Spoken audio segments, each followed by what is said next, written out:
যাত্রা শুরু করলো তারেক রহমানের নতুন সরকার। এ নিয়ে সাধারণ মানুষের প্রতিক্রিয়া জানাতে সরাসরি যুক্ত হচ্ছেন সহকর্মী এইচ হিমেল। হিমেল, নতুন সরকার নিয়ে কি বলছেন আসলে সাধারণ মানুষ? আর সরকারের কাছে তাদের প্রত্যাশাই বা কি কথা হয়েছে আপনার সাথে? এই মুহূর্তে আমি রয়েছি সংসদ ভবনের পাশে যে মানিক মিয়া এভিনিউ আছে সেই এভিনিউ রয়েছি। আপনি জানেন যে আজ যে সংসদ মন্ত্রিপরিষদের শপথ হয়, 11তম প্রধানমন্ত্রী নির্বাচিত হন তারেক রহমান এবং বিএনপি মনোনীত যে প্রার্থীরা জয়ী হয়, বিশেষ করে হেভিওয়েট নেতারা কিন্তু তারাও বিভিন্ন মন্ত্রণালয়ে মন্ত্রিত্ব পান এবং সেই সাথে বিরোধী দলে যারা ছিলেন, অর্থাৎ বিরোধী দলের যে 11 দলের যে জোট ছিল সেই জোটের নেতারাও কিন্তু আসলে বিভিন্ন পদে মনোনীত হন। আমরা যেটি দেখেছি যে বিরোধী দলের যে প্রধান রয়েছেন, অর্থাৎ জামায়াতের যে আমির রয়েছেন, তিনি কিন্তু মনোনীত হন এবং সেই সাথে আমরা দেখেছি যে এই যে সংসদ ভবনে আজ যে আসলে দক্ষিণ প্লাজায় যে শপথ গ্রহণ হলো, তারপর থেকে কিন্তু আসলে একে একে করে এখানকার যে মন্ত্রী পরিষদের যে যারা মন্ত্রী পদে পদোন্নতি পেয়েছেন এবং যারা প্রতিমন্ত্রী পেয়েছেন তারা কিন্তু বেরিয়ে যায় এবং তারপর অর্থাৎ সন্ধ্যার পরপর কিন্তু এখানে কনসার্টের আয়োজন করা হয় এবং এইখানে আমরা যেটি দেখছি যে আসলে বাংলাদেশ সবার আগে বাংলাদেশ কনসার্ট নামে কনসার্ট আয়োজন করা হয়েছে এবং পুরো মানিক মিয়া এভিনিউ জুড়ে কিন্তু এখন বিশাল মানুষের সমাবেশ আমরা দেখতে পাচ্ছি এবং এই মুহূর্তে কিন্তু শিল্পীরা গান গাইছেন এবং হাজার হাজার জনতা কিন্তু এখানে রয়েছে, বিশেষ করে ছাত্র এবং তরুণ এবং যুবক বয়সে যারা রয়েছে তারা কিন্তু এই গান উপভোগ করছেন।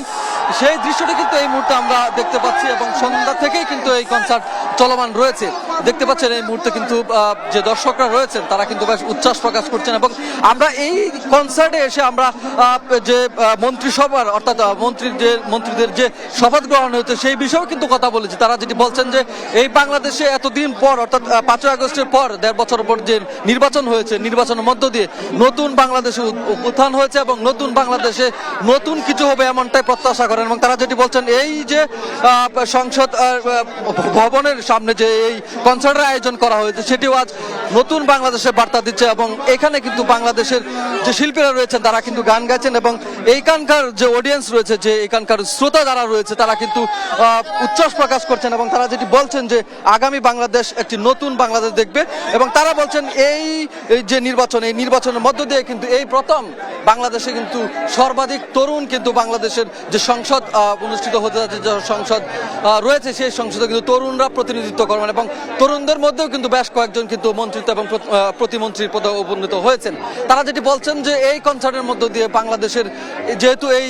দক্ষিণ প্লাজা অর্থাৎ সংসদ ভবনের দক্ষিণ প্লাজায় যেহেতু এখানে শপথ গ্রহণ করা হয়েছে, যেটি বাংলাদেশের প্রথম শপথ গ্রহণ করা হয়েছে এই জায়গায়, সেই জায়গার ঠিক পাশেই কিন্তু মানিক মিয়া এভিনিউ এবং সেখানে যেহেতু কনসার্ট হচ্ছে এবং এই কনসার্ট থেকে আসলে তারা উচ্ছ্বাস প্রকাশ করছেন এবং আনন্দ জোয়ার বয়ে গিয়েছে এবং বলতেছেন আগামী বাংলাদেশ আনন্দের জোয়ার বয়ে যাবে এবং বাংলাদেশে একটি সুন্দর বাংলাদেশ গড়ে উঠবে, তেমনটা কিন্তু এখানকার দর্শক শ্রোতা তারা কিন্তু আশা করছেন। রাজধানীর যে মানিক মিয়া এভিনিউ রয়েছে সংসদ ভবনের পাশে, সেই সংসদ ভবন থেকে এই ছিল আমার কাছে সর্বশেষ তথ্য। আমাদের সহকর্মী এইচ হিমেল।